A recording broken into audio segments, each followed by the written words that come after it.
दोस्तों, स्वागत है आपका हमारे चैनल द यूनिक वर्ल्ड में अकबर और बीरबल की नई मजेदार कहानी। असली माँ। सम्राट का कर्तव्य पृथ्वी पर भगवान की छाया के रूप में काम करते हुए अपने राज्य में शांति व्यवस्था स्थापित करना, कमजोरों की रक्षा करना और दुष्टों को दंड देना होता है। अकबर को अपनी निष्पक्षता पर गर्व था। आखिरकार वह शहंशाह था। दुनिया उसकी शरण में थी। एक दिन उसकी शाही अदालत में दो औरतें एक बच्चे के साथ आईं। वे दोनों फूट फूट कर रो रही थीं। पहली औरत ने कहा, जहांपना, यह बच्चा मेरा पुत्र है।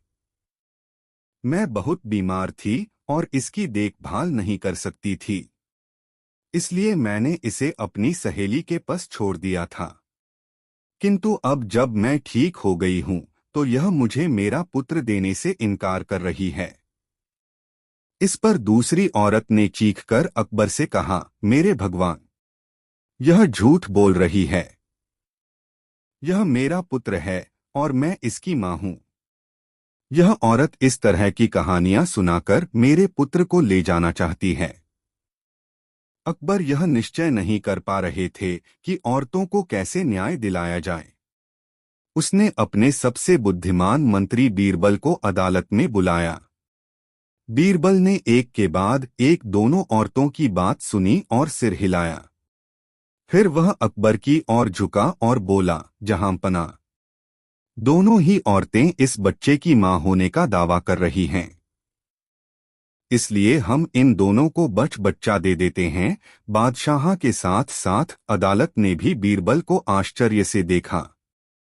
बीरबल ने द्वारपाल से कहा, इस बच्चे को पकड़कर शाही कसाई को दे दो और उसे इसके दो भाग करने को कहो। जब द्वारपाल ने पहली औरत के हाथ से बच्चे को लिया तो वह जोर से चिल्लाई और बादशाह को पैरों पर गिर गई। उसने विनती की, दया मेरे प्रभु, मेरे बच्चे को नुकसान मत पहुंचाओ। दूसरी औरत को ही मेरे बच्चे को रखने दो। मैं अपनी शिकायत वापस लेती हूं। मैं अपने बच्चे से बहुत प्यार करती हूं और उसे हानि पहुंचते हुए नहीं देख सकती। बीरबल मुस्कराया और अकबर से बोला, महाराज, यही बच्चे की असली मां है। एक मां कुछ भी सहन कर सकती है, किंतु उसके बच्चे को कोई हानि पहुंचाए, यह वह सहन नहीं कर सकती। अदालत में मौजूद हर किसी ने बीरबल की बुद्धि की सराहना की। अकबर ने बीरबल को इस समस्या को सुलझाने के लिए सुंदर उपहार दिया। दोस्तों, वीडियो कैसा लग रहा कमेंट में जरूर बताएं। एक सौदागर अपनी सुंदर पत्नी के साथ अपने एक रिश्तेदार से मिलने जा रहा था। वे अभी कुछ ही दूर गए थे कि रास्ते में उन्हें एक किसान मिल गया। किसान अपनी बैलगाड़ी पर था। सौदागर की सुंदर पत्नी को देखते ही किसान का ईमान डोल गया। वह सौदागर से बोला, लाला जी, आपको किस गांव में जाना है? सौदागर ने गांव का नाम जैसे ही बताया, किसान झट से बोल पड़ा, मैं भी तो वहीं जा रहा हूं। आप ऐसा करें, अपनी पत्नी को मेरी गाड़ी में बैठा दीजिए। सौदागर ने बिना सोचे समझे ही अपनी पत्नी को गाड़ी में बैठा दिया और खुद पैदल ही चलने लगा। कुछ दूर जाने के बाद किसान ने बैलों को पीटना शुरू कर दिया। बैल तेज तेज चलने लगे। सौदागर भी गाड़ी के पीछे पीछे दौड़ने लगा। किसान तो उसकी पत्नी पर लट्टू था।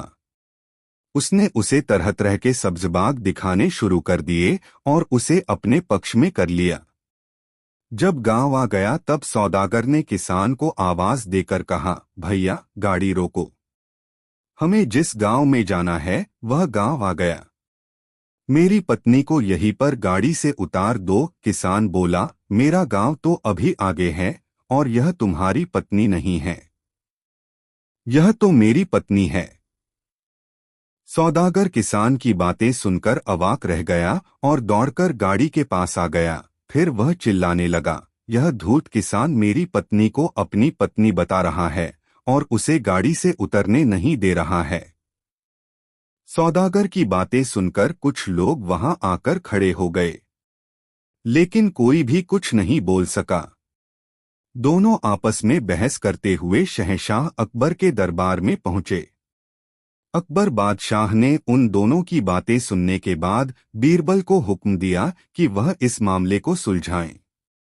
बीरबल ने वादी प्रतिवादी दोनों को गौर से देखा, फिर गाड़ी में बैठी उस औरत को अपने पास बुलाया और उससे पूछा, आखिर मामला क्या है, सच सच बताओ। वह औरत कुछ नहीं बोली। बीरबल कुछ देर तक खामोश रहे, फिर उस महिला को स्याही की दवात दी और कहा, इसमें पानी भर कर ले आओ। औरत कुछ समझ न सकी। दवात में पानी भरकर झट से आ गई। बीरबल ने दवात से स्याही निकाली और कुछ शब्द लिखकर देखे। स्याही में पानी की मात्रा सही थी। बीरबल ने सौदागर से कहा, तुम अपनी पत्नी को ले जा सकते हो। यह तुम्हारी ही पत्नी है। किसान को झूठ बोलने और दूसरे की पत्नी को हड़पने की कोशिश करने के अपराध में सजा मिलेगी। शहंशाह आश्चर्य करते हुए बोले, बीरबल, तुमने यह कैसे जान लिया कि यह औरत सौदागर की ही पत्नी है? बीरबल बोले, जहांपनाह, मैंने उस महिला से दवात में पानी भरने को कहा। वह महिला दवात में उतना ही पानी भर कर लाई जितना पानी स्याही के लिए उपयुक्त था। इससे मैंने अनुमान लगा लिया कि यह किसान की नहीं, सौदागर की पत्नी है, क्योंकि सौदागर हिसाब लिखते समय कभी कभी उससे स्याही में पानी अवश्य ही डलवाता होगा। बीरबल के इस तर्कपूर्ण विचार को सुनकर अकबर बादशाह बहुत ही खुश हुए। दोस्तों, वीडियो को एक लाइक जरूर करें। दोस्तों, शहंशाह अकबर और बीरबल महल के सामने वाले बगीचे में टहल रहे थे और आपस में बातचीत भी कर रहे थे। तभी बादशाह सलामत के मन में एक विचार आया और उन्होंने बीरबल की ओर देखते हुए कहा, बीरबल, क्या तुम्हें मालूम है इस दुनिया में सबसे बड़ा कौन है? बीरबल धर्म संकट में पड़ गए। उन्हें इस बात का भी बोध था कि बादशाह सलामत उनके मुख से कहलवाना चाहते हैं कि सबसे बड़े वही हैं। बीरबल बोले, जहांपनाह, सबसे बड़ा एक अबोध बच्चा होता है। बादशाह बीरबल के जवाब से संतुष्ट नहीं हुए। वह बीरबल से बोले, बीरबल, हम तुम्हारे जवाब से संतुष्ट नहीं हुए। तुम्हें अपनी बात सिद्ध करनी होगी। बीरबल ने कहा, जहांपनाह, मुझे अपनी बात साबित करने के लिए कुछ दिन का समय चाहिए। बादशाह अकबर ने बीरबल को समय दे दिया। बीरबल अपनी बात साबित करने के लिए 1.5 वर्षीय एक बच्चे को लेकर बादशाह के सामने आए। वह बच्चा बहुत ही सुंदर और गोलमटोल था। बादशाह की नजर उस बच्चे पर जैसे ही पड़ी, वह सिंहासन से उठ खड़े हुए और बच्चे को गोद में ले लिया और लाड़ प्यार करने लगे। इसी बीच हाथ पांव मारते मारते बच्चे ने बादशाह सलामत की दाढ़ी मुट्ठी में बांधकर खींच ली, जिससे बादशाह अचानक ही झुंझला पड़े। बीरबल, यह बच्चा तो बड़ा ही शैतान है। बच्चे को यहाँ लाने की क्या जरूरत थी? बीरबल अच्छा अवसर देखकर बोले, जहांपनाह, आप दुनिया के लोगों से कितने भी बड़े क्यों न हो, पर इस समय तो यह बच्चा ही आपसे बड़ा है। अगर यह सच न होता तो यह बच्चा आपकी दाढ़ी खींचने का साहस ही नहीं कर पाता। हुजूर, ऐसा दुस्साहस तो एक बच्चा ही कर सकता है, क्योंकि एक बच्चा ही तो है जो निर्भय होता है। वह आग, पानी, मौत किसी से भी नहीं डरता है।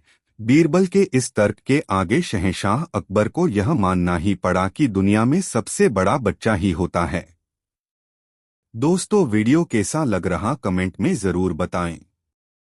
दोस्तों, एक बार तुर्किस्तान के बादशाह को बादशाह अकबर की बुद्धि की परीक्षा लेने का विचार आया। उसने एक दूत को पत्र देकर सिपाहियों के साथ दिल्ली भेज दिया। पत्र का मजमून इस प्रकार था, एक, बादशाह अकबर, मुझे सुनने में आया है कि आपके देश में कोई ऐसा वृक्ष है जिसके पत्ते खाने से मनुष्य की आयु बढ़ जाती है। यदि यह बात सच है तो मेरे लिए उस पेड़ के थोड़े से पत्ते अवश्य भिजवाएं। बादशाह अकबर उस पत्र को पढ़कर विचारमग्न हो गए। कुछ देर तक वह बीरबल से रायमशविरा करते रहे। फिर उन्होंने सिपाहियों सहित उस दूत को एक सुदृढ़ किले में कैद करवा दिया। दूत और सिपाहियों को कैद हुए कई दिन बीत गए। एक दिन बादशाह अकबर बीरबल को साथ लेकर उन कैदियों को देखने गए। बादशाह अकबर को देखकर कैदियों को अपने मुक्त होने की आशा बंधी, परंतु यह बात निर्मूल थी। बादशाह अकबर उनके पास पहुंचकर बोले, तुम्हारा बादशाह जिस वस्तु को चाहता है वह मैं तब तक उसे नहीं दे सकूंगा जब तक कि इस सुदृढ़ किले की एक दो ईंट न ढह जाए। उसी समय तुम लोग भी रिहा किए जाओगे। खाने पीने की तुम्हें कोई तकलीफ नहीं होगी। मैंने उसका प्रबंध करा दिया है। इतना कहकर बादशाह अकबर चले गए, परंतु कैदियों की चिंता अधिक बढ़ गई।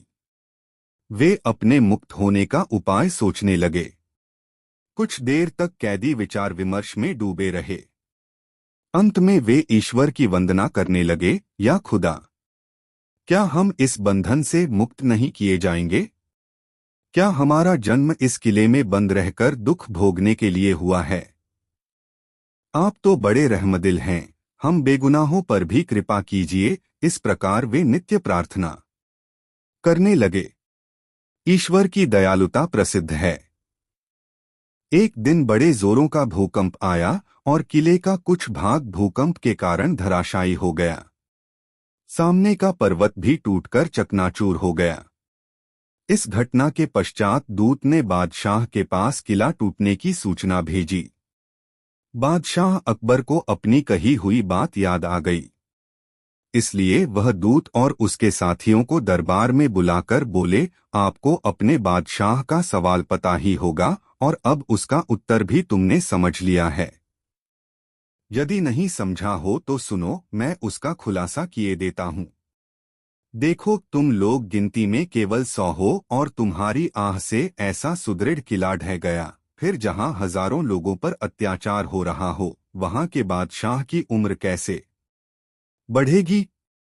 लोगों की आह से उसका शीघ्र ही पतन हो जाएगा। हमारे राज्य में अत्याचार नहीं होता। गरीब प्रजा पर अत्याचार न करना और भली भांति पोषण करना ही आयुवर्धक वृक्ष है। बाकी सारी बातें बेकार हैं। इस प्रकार समझा बुझाकर बादशाह अकबर ने उस दूत और उसके साथियों सहित स्वदेश जाने की आज्ञा दे दी और उनका मार्ग व्यय भी दिया। तुर्किस्तान पहुंचकर उन्होंने दिल्ली की सारी बातें अपने बादशाह को समझाई। बादशाह अकबर की बातों से शिक्षा लेकर वह बादशाह और उसके दरबारी उनकी भूरी भूरी प्रशंसा करने लगे। सच है, लोगों की दुआओं से ही इंसान फलता फूलता है, फिर चाहे वह बादशाह हो या फकीर। दोस्तों, वीडियो को एक लाइक जरूर करें। दोस्तों, बसंत ऋतु में एक दिन बादशाह अकबर ने बाग में दरबार लगाने की इच्छा व्यक्त की। तुरंत बाग में दरबार लग गया, जहां बादशाह सिंहासन पर बैठे थे। बादशाह अकबर के पास ही बीरबल बैठे हुए थे, जो बादशाह की सम्मति लेकर न्याय कर रहे थे। न्याय का काम 5-6 घंटों तक होता रहा। उपस्थित लोगों का न्याय हो चुका था। उसके बाद एक व्यापारी आया।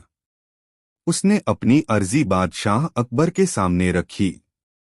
बादशाह अकबर ने बीरबल से उसे पढ़कर सुनाने को कहा। आज्ञानुसार बीरबल ने उसे पढ़कर सुनाया। बादशाह अकबर की प्रतिष्ठा की अनेक पंक्तियों के बाद उसमें लिखा था, मैं अजमेर शहर का रहने वाला हूँ। देश विदेश में घूम फिरकर माल खरीदना बेचना मेरा काम है। जिस समय मैं बंग देशांतर्गत ढाका नगर में पहुंचा, वहां मैंने एक सौदागर के पास एक राजहंस देखा, जो बहुत सुंदर और गुणवान था। उसके पंख सोने जैसे थे। मैं उसकी सुंदरता का वर्णन नहीं कर सकता। आपके महल में रहने योग्य जानकर मैंने उसको खरीदने का विचार किया। फिर उस सौदागर को मुहमांगा दाम देकर उसको मोल ले लिया। उसे एक पिंजड़े में बंद करके यहाँ लाया तथा अपने कमरे में टांग दिया। वह पिंजड़ा हमेशा वहां टंगा रहता था। आज मैं जिस समय अपने घर वापस गया तो मुझको पिंजड़े में राजहंस नहीं मिला। मुझको शक है कि मेरे नौकरों ने उसे मार डाला है। मैं प्रार्थना करता हूं कि उसकी खोज कराकर अपराधियों को दंड दिया जाए।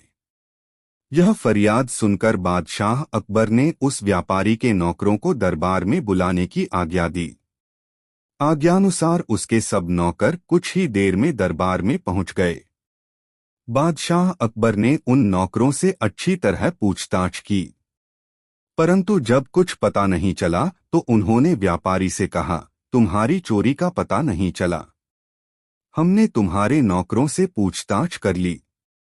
अब यदि तुम्हें किसी दूसरे पर शक हो तो बताओ।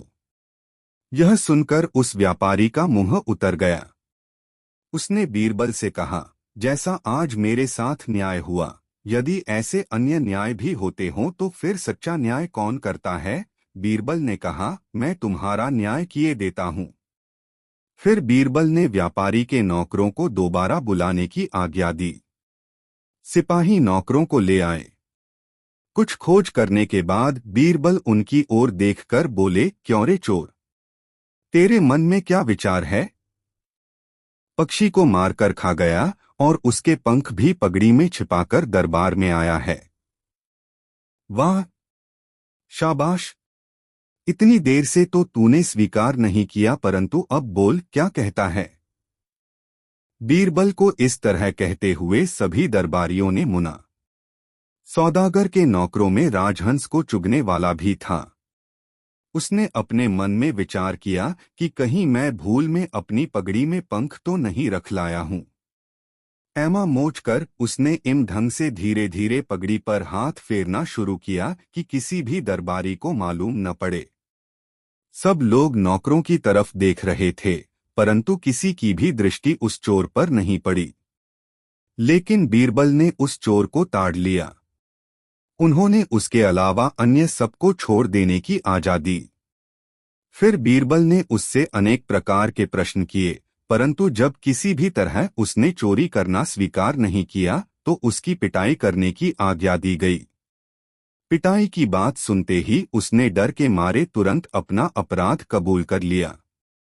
बीरबल की इस बुद्धिमत्ता से न सिर्फ बादशाह अकबर ही बल्कि व्यापारी भी बहुत प्रसन्न हुआ। दरबारी भी बीरबल के न्याय पर वाह वाह कर उठे। दोस्तों, वीडियो को एक लाइक जरूर करें। दोस्तों, एक बार बीरबल अपने किसी काम से काबुल गए।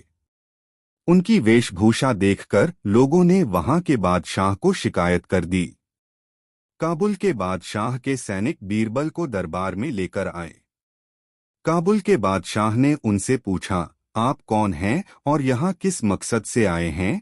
बीरबल बोले, मैं एक मुसाफिर हूँ और देश विदेश की यात्रा करता रहता हूँ। काबुल के बादशाह ने कहा, तब तो तुम्हें देश विदेश के अनेक राजाओं के बारे में पता होगा। बताओ, तुमने कहीं हमारे जैसा बादशाह देखा है? बीरबल सिर झुकाकर बोले, हुजूर, आप तो पूनम के चांद हैं। आप जैसा अन्य बादशाह भला कौन हो सकता है? काबुल का बादशाह मन ही मन खुश होता हुआ बोला, हम पूनम के चांद हैं तो तुम्हारा बादशाह क्या है? बीरबल सीना तानकर बोले, हुजूर, हमारा शहंशाह तो दूज का चांद है। काबुल का बादशाह स्वयं को पूनम का चांद समझकर खुशी के मारे गदगद हो गया और बीरबल को छोड़ दिया और सादर अपने दरबार में बैठाया। दूसरे दिन बीरबल को वस्त्राभूषणों से नवाज कर विदा किया। बीरबल वहां से दिल्ली पहुंचे तो उन्होंने अपने मित्रों को यह बात सुनाई। यह बात एक मुंह से दूसरे मुंह होते हुए शाही दरबार तक भी पहुंच गई। बीरबल से जो दरबारी ईर्ष्या करते थे, उन्होंने इस बात को नमक मिर्च लगाकर बादशाह अकबर के सामने पेश कर दिया। अकबर बादशाह को यह बात बड़ी ही बुरी लगी। अगले दिन बीरबल दरबार में पधारे तो शहंशाह ने बीरबल से कहा, बीरबल, हम क्या सुन रहे हैं? तुम काबुल गए थे। बताओ, तुमने वहां के सुल्तान से क्या कहा है? बीरबल ने बादशाह सलामत को वहां की सारी बातें कह सुनाई। अकबर बादशाह नाराज होते हुए बोले, बीरबल, काबुल के बादशाह को पूनम के चांद की तरह बड़ा और हमें दूज के चांद की तरह छोटा बताकर तुमने हमारी बेइज्जती नहीं की है। बीरबल सहज भाव से ही बोले, बादशाह सलामत, आप यह क्या कह रहे हैं? मैंने तो वहां आपका गुणगान ही किया है। पूनम का चांद कितना ही बड़ा क्यों न हो, उसे कोई भी महत्व नहीं देता और वह तो अगले दिन से घटने लगता है। पल पल घटने वाली चीज तो हर धर्म में अशुभ, तुच्छ और त्याज्य मानी जाती है। दूज का चांद चाहे कितना भी छोटा हो, लेकिन हिंदू और मुसलमान दोनों ही बड़े आदर भाव के साथ उसका दर्शन करते हैं। मुस्लिम महीना दूज से ही शुरू होता है। हिंदू लोग दूज के चांद को शुभ मानकर उसी दिन शुभ कार्य की शुरुआत करते हैं। इन सबसे बड़ी बात यह है कि दूज का चांद दिन प्रतिदिन बढ़ता ही है। जहां पनाह, अब आप ही बोलिए कि काबुल के बादशाह को पूनम का चांद और आपको दूज का चांद कहकर मैंने किसकी प्रशंसा की है? बीरबल को बादशाह ने उठकर गले से लगा लिया और कहा, मुझे पता है बीरबल, तुम जहां भी जाओगे वहां मेरी प्रशंसा ही करोगे। बीरबल से जलने वाले दरबारियों का मुंह इतना सा हो गया और जो दरबारी बीरबल की पसंद करते थे वे तालियां पीटकर उनकी तारीफें करने लगे।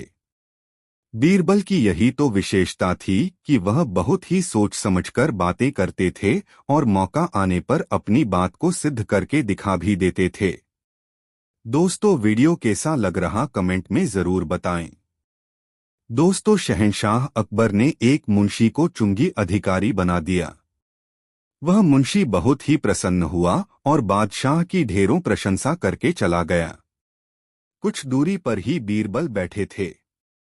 मुंशी के जाने के बाद वह बोले, हुजूर, वह मुंशी बहुत ही चालाक, धूर्त और बेईमान जान पड़ता है। देखना, वह बेईमानी करने से बाज नहीं आएगा। बादशाह ने बीरबल की बातों पर कोई ध्यान नहीं दिया। बीरबल का शक सच साबित हुआ। बादशाह के पास मुंशी की शिकायतें आने लगीं कि मुंशी रिश्वत लेता है और प्रजा को बहुत ही तंग करता है। बिना रिश्वत लिए किसी से भी बात नहीं करता है। बादशाह सलामत ने मुंशी का तबादला वहां कर दिया जहां बेईमानी करने की कोई गुंजाइश ही नहीं थी। वह मुंशी अधिकारी से घुड़साल का मुंशी मुकर्रर कर दिया गया। अब मुंशी का काम घोड़ी की लीद तोलना था, लेकिन जहां चाह होती है वहां राह निकल ही आती है। मुंशी ने वहां भी अपनी आदत न छोड़ी और रिश्वत लेने शुरू कर दी। मुंशी साइसों से बोला, तुम सब घोड़ों को दाना कम खिलाते हो, इसीलिए मुझे लीद तोलने को भेजा गया है। यदि तुम्हारी लीद तोल में कम बैठी तो मैं शहंशाह से शिकायत कर दूंगा। साइस यह सुनकर डर गए और मुंशी को प्रति घोड़ा 1 रुपया देने लगे। बादशाह के पास मुंशी की शिकायत पहुंची तो उन्होंने यमुना नदी की लहरें गिनने का काम उसे सौंप दिया। यहाँ पर बेईमानी का कोई काम नहीं था। मुंशी बेईमानों का बेईमान था। यहाँ भी उसने कमाई का रास्ता ढूंढ निकाला। अब मुंशी ने नावों को रोकना शुरू कर दिया और कहने लगा, रुको, मैं अभी लहरें गिन रहा हूँ। बेचारे नाविक जब नावों को रोक कर परेशान हो गए तब उन्होंने मुंशी को प्रतिमाह 10 रुपये देने प्रारंभ कर दिया। दरबार में जब यह खबर पहुंची कि मुंशी नाविकों से पैसे वसूलता है तो शहंशाह ने हुक्म जारी किया कि नावों को न रोका जाए और उन्हें जहां जाए जाने दिया जाए। शातिर दिमाग मुंशी कहाँ किसी बंदिश और नियम को मानने वाला था। यहाँ भी उसने अपनी बुद्धि का इस्तेमाल कर एक तख्ती को तट पर यह लिखकर लगा दिया, रोको मत जाने दो। यह द्व्यर्थी वाक्य शहंशाह के हुक्म का भी पालन कर रहा था और मुंशी को भी रिश्वत दिलवा रहा था। बादशाह के पास फिर भी मुंशी की शिकायतें पहुंचने लगीं तो उन्होंने उस मुंशी की हरकतों से तंग आकर उसे नौकरी से हमेशा के लिए हटा दिया और बीरबल से कहा, बीरबल, हमने तुम्हारी बात नहीं मानी। तुम्हारा कहना सही था कि यह मुंशी जरूरत से ज्यादा होशियार और बेईमान लगता है। यह सब कहकर शहंशाह ने बीरबल के जिम्मे कर्मचारियों को जांचने परखने का काम लगा दिया। दोस्तों, वीडियो को एक लाइक जरूर करें। दोस्तों, वर्षा ऋतु थी। यमुना नदी में बाढ़ आई थी। लहरें किनारे पर आकर टकरा रही थीं। जिससे अजीब सी छप छप की आवाज होती थी। शहंशाह अकबर का महल यमुना तट पर ही था। बादशाह गहरी नींद में सोए हुए थे। रात का सन्नाटा चारों तरफ फैला पड़ा था। छप छप की आवाज जब बादशाह के कानों में पड़ी तो वह जाग गए और छप छप की आवाज सुनने लगे। फिर इसके बाद बादशाह को नींद नहीं आई तो वह कमरे में ही उठकर टहलने लगे। टहलते टहलते वह खिड़की के पास आ गए और पानी से लबालब भरी यमुना नदी को अपलक देखने लगे। लहरों की छपछपाहट अभी भी उनके कानों में गूंज रही थी। तभी उन्हें ऐसा जान पड़ा जैसे नदी रो रही हो। शहंशाह के मन में सवाल उठ खड़ा हुआ कि आखिर क्या बात है। रात के सन्नाटे में सब सो रहे हैं मगर नदी क्यों रो रही है। अपने इस प्रश्न का जवाब वह नहीं ढूंढ सके तो बिस्तर पर आकर चुपचाप लेट गए। दूसरे दिन शहंशाह दरबार में आए तो सभी दरबारियों से यही प्रश्न किया कि नदी रोती क्यों है। बारी बारी से सभी दरबारियों ने अपनी समझ के अनुसार जवाब दिया, लेकिन किसी के भी जवाब से बादशाह को संतुष्टि नहीं मिली। इसी बीच बीरबल दरबार में पधारे। बादशाह ने बीरबल को देखते ही सवाल कर दिया, बताओ बीरबल, नदी क्यों रोती है। बीरबल इस बेतुके सवाल पर कुछ देर तक हतप्रभ खड़े रहे। फिर उन्होंने कहा, जहांपनाह, मैं आपके सवाल का जवाब तभी दे सकता हूं जब मैं नदी का रोना अपने कानों से सुनूंगा। बीरबल, नदी के रोने की आवाज तो मैं तुम्हें रात के सन्नाटे में ही सुना सकता हूं। बादशाह ने यह कहकर बीरबल को देखा। बीरबल रात होने पर शहंशाह के महल में पहुंचे। बादशाह उन्हें अपने महल की खिड़की के पास ले गए और वह छप छप की आवाज उन्हें सुनाई और इसका कारण पूछा। बीरबल अगले पल ही यह समझ गए कि यह तो पानी के बहने की आवाज है और बादशाह ने इसे ही नदी का रोना मान लिया है। बीरबल झुककर बड़े ही विनम्र स्वर में बोले, हुजूर, नदी अपने पिता के घर यानी पहाड़ से विदा होकर अपने पति यानी समुद्र के यहाँ जा रही है, जिससे वह पिता से अलग होने के गम में रोती जा रही है। बीरबल का जवाब इतना सटीक और हकीकत भरा था कि बादशाह अकबर खुशी के मारे गदगद हो गए और कहा, बीरबल, तुम्हारे पास तो हर सवाल का जवाब होता है। हम तुम्हारे जवाब से संतुष्ट हुए। दोस्तों, वीडियो कैसा लग रहा कमेंट में जरूर बताएं। दोस्तों, शहंशाह अकबर हमेशा कुछ नया करने में विश्वास करते थे और इसके लिए धन भी खर्च करने में पीछे नहीं हटते थे। एक बार शहंशाह ने दरबार में घोषणा की, जो व्यक्ति महल से बह रही नदी में पूरी रात खड़ा रहेगा, उसे हम ढेर सारे धन से पुरस्कृत करेंगे। जाड़े की ठंडी रात में नदी के ठंडे पानी में रात भर रहना सबके वश की बात नहीं थी। एक गरीब धोबी के कानों तक जब शहंशाह की घोषणा पहुंची तो उसके कान खड़े हो गए। उसने सोचा कि घोर निर्धनता में मर कर जीने से तो अच्छा है कि मैं शाही घोषणा का पालन करते हुए पूरी रात नदी में गुजार दूं। जिंदा रहा तो गरीबी से मुक्ति मिल जाएगी और मर गया तो भी इस नरक की जिंदगी से छुटकारा मिल जाएगा। यह सोचकर गरीब धोबी ने सारी रात नदी में खड़े रहकर ही गुजार दी। दूसरे दिन वह दरबार में पहुंचा और शहंशाह से कहा, जहांपनाह, मैंने नदी में पूरी रात गुजार दी है। अब मुझे शाही खजाने से इनाम दिया जाए। बादशाह अकबर ने उसे देखते हुए पूछा, तुम्हारे पास इस बात का क्या सबूत है कि तुम सारी रात नदी में खड़े रहे।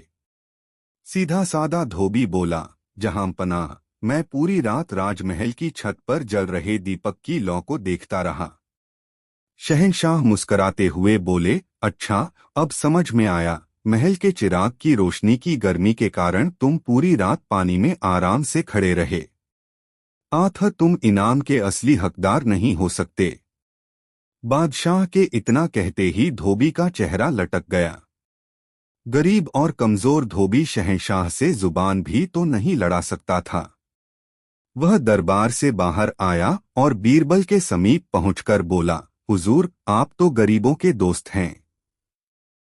मेरा ईश्वर जानता है, मैंने सारी रात नदी के पानी में गुजारी है, लेकिन बादशाह ने मुझे इनाम देने से इनकार कर दिया। बीरबल ने पूछा, इसका कारण क्या है? धोबी ने बताया, शहंशाह कहते हैं कि तुमने राजमहल के चिराग की लौ की गर्मी के कारण नदी में खड़े रहकर रात गुजारी है। भला तुम इनाम के हकदार कैसे बन सकते हो? बीरबल को यह जानकर बड़ी ही हैरानी हुई और उन्होंने धोबी को ढांढस बंधाते हुए कहा, तुम धैर्य रखो, मैं तुम्हें इनाम दिलवाऊंगा। धोबी भारी कदमों से घर को लौट गया।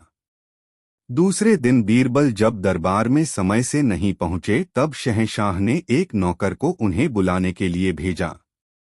नौकर बीरबल के पास से लौटकर आया तो शहंशाह ने उससे पूछा, क्या हुआ? बीरबल नहीं मिले। नौकर ने आश्चर्य व्यक्त करते हुए कहा, हुजूर, बीरबल ने कहलवाया है कि वे तब तक नहीं आ सकते जब तक उनकी खिचड़ी पूरी तरह से पक नहीं जाती। यह सुनकर शहंशाह को बड़ा ही आश्चर्य हुआ कि बीरबल दरबार का काम छोड़कर आज खिचड़ी क्यों पका रहे हैं। जब बीरबल बहुत इंतजार करने के बाद भी दरबार में नहीं आए, तब शहंशाह कुछ दरबारियों के साथ स्वयं बीरबल के घर की ओर बढ़ गए।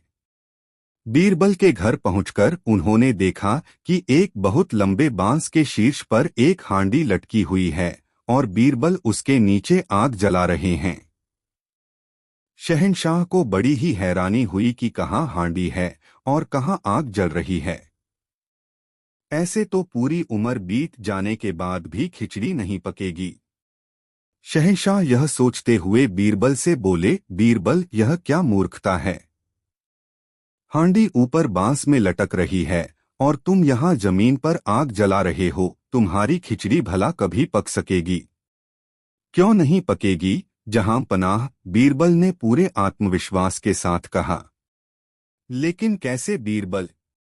आँच तो हांडी तक पहुंच ही नहीं रही है। बादशाह ने आश्चर्य से कहा।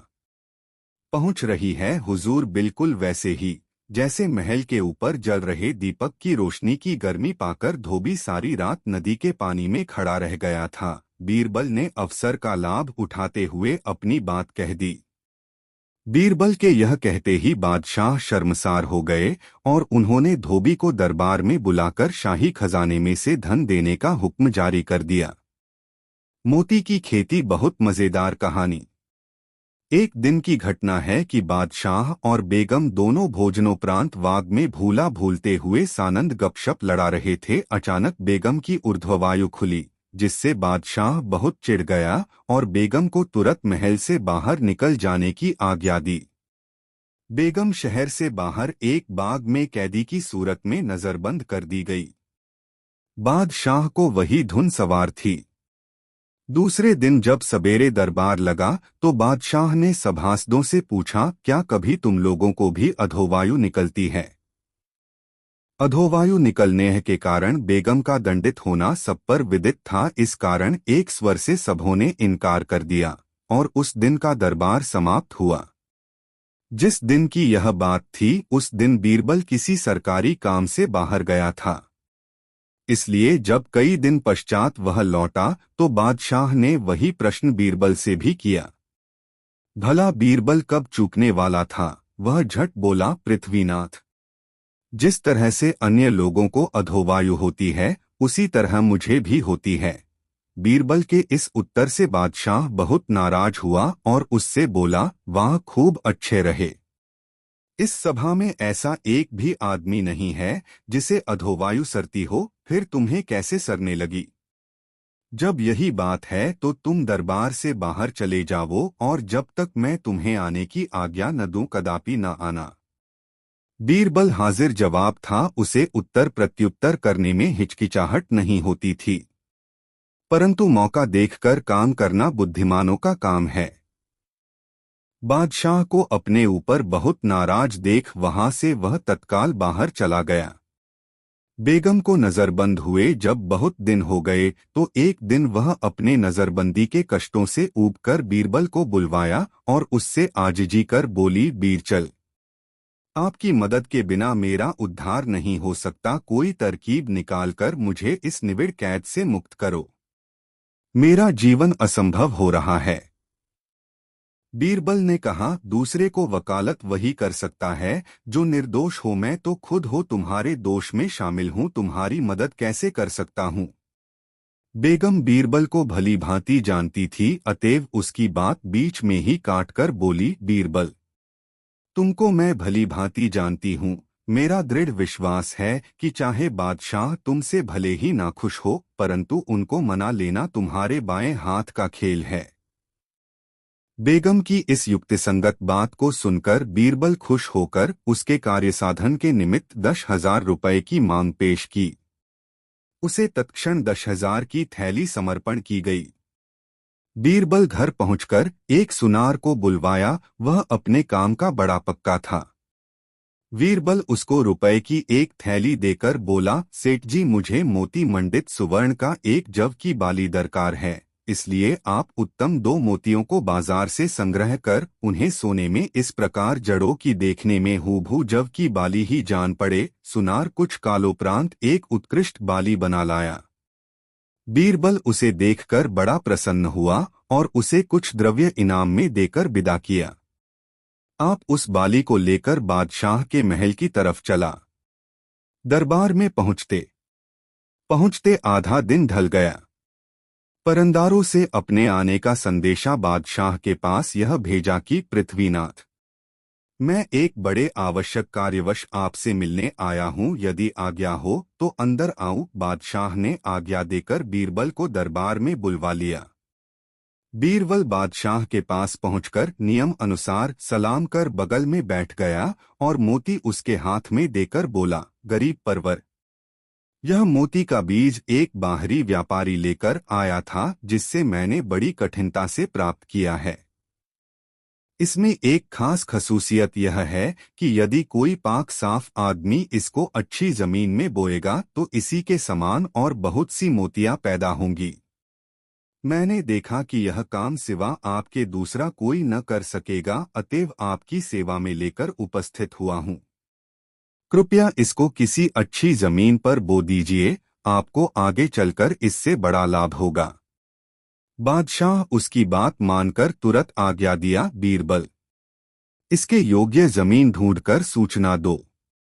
परवाने में यह भी लिखा था कि जिस जमीन को बीरबल इस कार्य के लिए पसंद करेगा, वह चाहे बड़ी आलीशान मकानों से ही क्यों न सुशोभित की गई हो, तुरंत साफ करा दी जाएगी।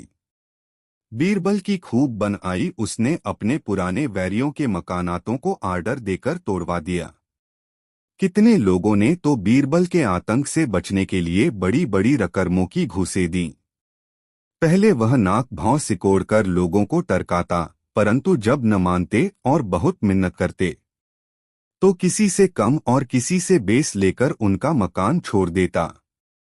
जब बीरबल का खासी रकम मिल गई तो बड़े बड़े महलों को गिरवाना बंद कर दिया। बाद को गरीबों की झोपड़ियों का चौगुनी कीमत देकर कुछ झोपड़ियां गिरवाकर एक खासी बोरस जमीन बना ली और उसे खूब जोतवाकर उसमें उत्तम प्रकार की खाद डलवा दी।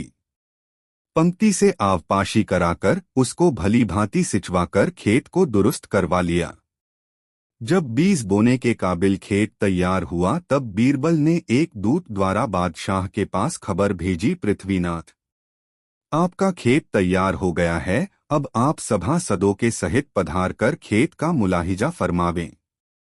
बीरबल उस मोती के बीज को लेकर सभा के सन्मुख आया और उसे बादशाह को दिखाकर बोला, हुजूर, इस बीज को बोने वाला खूब पाक साफ मनुष्य होना चाहिए, जिससे दुर्गंधी आती होगी, उसके बोने से बीज से हरगिज मोतो नहीं उगेगी।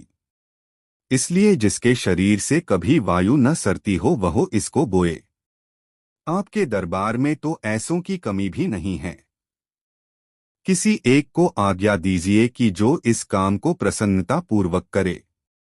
बादशाह ने एक एक कर अपने सभी उपस्थित सभासदों से पूछा, परंतु कोई बीज बोने के लिए हामी न हुआ। लगभग हजारों की संख्या में लोग उपस्थित थे, पर सबों ने नहीं कर दिया। कारण कि यदि कोई यह कहकर कि मुझे हवा नहीं सरती, मोती बोने का साहस करता और कहीं बाद में मोती न उगती तो उसकी गर्दन मारी जाती। तब बादशाह ने बीरबल को बीज बोने के लिए कहा। बीरबल बोला, पृथ्वीनाथ, यह तो मैं आपसे पहले ही कह चुका हूं कि मुझको वायु सरती है। आपके सामने बहुतेरे लोगों ने इस बात की साक्षी दी है कि उनको वायु नहीं सरती, तो बड़े अफसोस की बात है कि बीज बोने के लिए कोई तैयार क्यों नहीं होता। श्रीमान को भी वायु नहीं सरती, अतएव अब इस काम को स्वयं आप ही करें तो कितना उत्तम हो। बादशाह बीरबल के प्रस्ताव को यह कहते हुए अस्वीकार कर दिया कि मुझे भी तो वायु सरती है। इस संसार में ऐसा एक भी मनुष्य न निकलेगा जिसे वायु न सरती हो। तब बीरबल ने मौका देखकर कहा, पृथ्वीनाथ, जब यही बात है तो बेगम और मैंने ऐसा कौन सा अपराध किया था जिसके लिए हम दंडित किए गए। बीरबल की इस युक्ति से बादशाह का गुस्सा शांत हो गया और बेगम को महल में बुलवाने की आज्ञा दी। बीरबल भी दोवान पद पर नियुक्त किया गया। दोस्तों, कहानी कैसी लगी कमेंट में ज़रूर बताएं। ऐसी और नई मज़ेदार कहानी सुनने के लिए हमारे चैनल द यूनिक वर्ल्ड को सब्सक्राइब ज़रूर करें। वीडियो अपने मित्रों को ज़रूर शेयर करें। वीडियो देखने के लिए धन्यवाद।